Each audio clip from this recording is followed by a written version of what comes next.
नमस्कार। National TV स्वागत करता है। जिसके पास धन नहीं है वो गरीब नहीं है, वह तो असल में रईस है यदि उसके पास विद्या है। लेकिन जिसके पास विद्या नहीं है वह तो सब प्रकार से निर्धन है।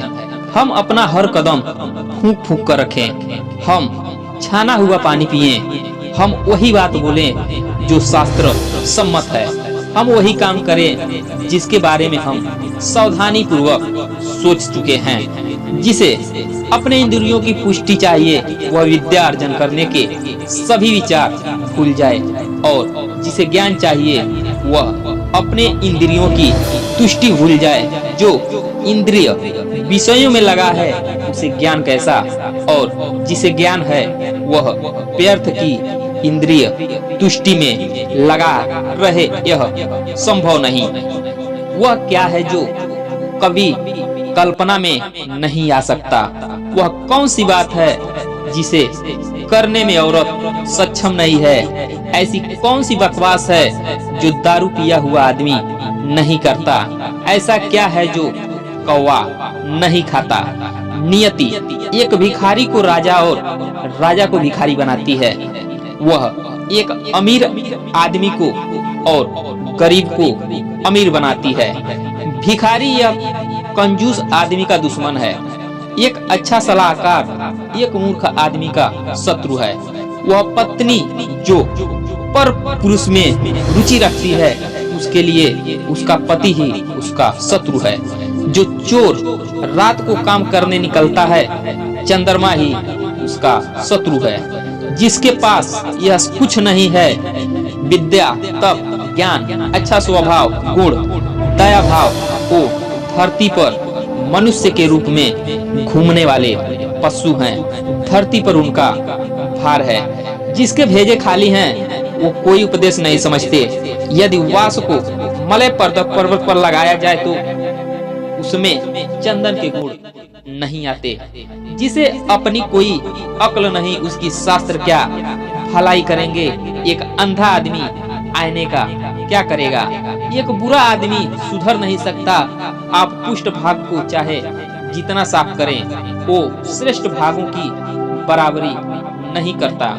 अपने निकट संबंधियों का अपमान करने से जान जाती है, दूसरे का अपमान से दौलत जाती है।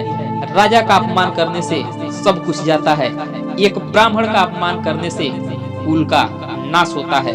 यह बेहतर है कि आप जंगल में एक झाड़ के नीचे रहें जहां बाघ और हाथी रहते हैं। उस जगह रहकर आप फल खाएं और जलपान करें। आप घास पर सोएं और पुराने पेड़ों की खाले पहने, लेकिन आप अपने सगे संबंधियों में ना रहें यदि आप निर्धन हो गए हैं। ब्राह्मण एक वृक्ष के समान है, उसकी प्रार्थना ही उसका मूल है।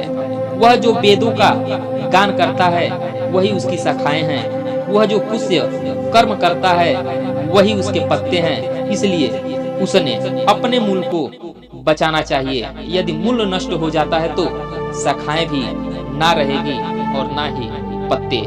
लक्ष्मी मेरी माता है, विष्णु मेरे पिता हैं, बैजन जन मेरे संबंधी हैं, तीनों लोग मेरा देश है। रात्रि के समय कितने ही प्रकार के पंछी वृक्ष पर विश्राम करते हैं।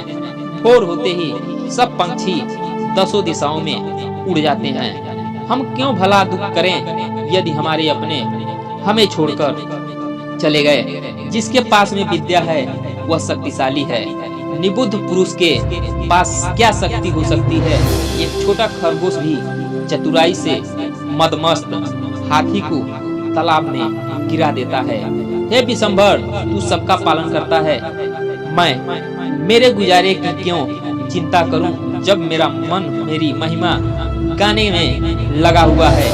अपने अनुग्रह के बिना एक माता की छाती से दूध नहीं बह सकता और शिशु का पालन नहीं हो सकता।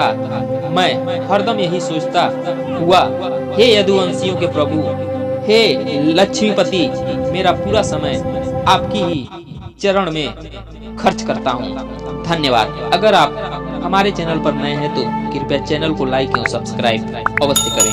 आपका दिन मंगलमय हो। धन्यवाद।